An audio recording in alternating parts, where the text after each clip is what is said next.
Daily காலைல என்ன சமைக்கிறதுன்னு யோசிச்சே பாதி நாள் போகும். ஆனால் இன்றைக்கி அது பிரச்சனை கிடையாது. ஏன்னா நேற்று நைட்டு சந்தைக்கு போயிட்டு கொஞ்சமாக திருக்க மீனும் கீரையும் ஃப்ரெஷ்ஷாக இருந்துச்சு, வாங்கிட்டு வந்துட்டேன். நைட்டே கீரையை கட் பண்ணி எல்லாத்தையும் எடுத்து வச்சுட்டேன், காலைல எடுத்து சமைக்கலாம்னு சொல்லி. காலைல சமைக்க ரெடி பண்ணோன்னே என் ஹஸ்பண்ட் வேறு அவர் நான் ஹெல்ப் பண்ணுறேன்னு டிஸ்டர்ப் பண்ணிகிட்டு இருந்தார். அவரை ஹெல்ப் பண்ண விட்டேன்னா எனக்கு ஒரு வேலைக்கு 2 வேலையாக தான் ஆகும்.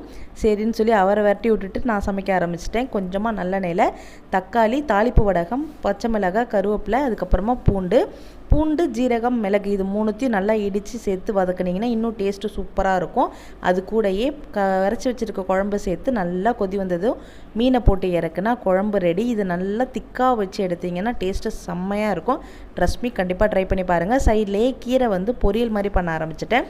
இதுக்கு சைடிஷாக வச்சுக்கலாம் அப்படின்னு சொல்லிட்டு. அது கொஞ்சம் கூட கீரை கலர் மாறவே மாறாது. இந்த மாதிரி செஞ்சிங்கன்னா கண்டிப்பாக ட்ரை பண்ணி பாருங்கள். அது கூட மீன் கீரை இன்னைக்கு சூப்பரான ஒரு காம்போ தான் சாப்பாடு.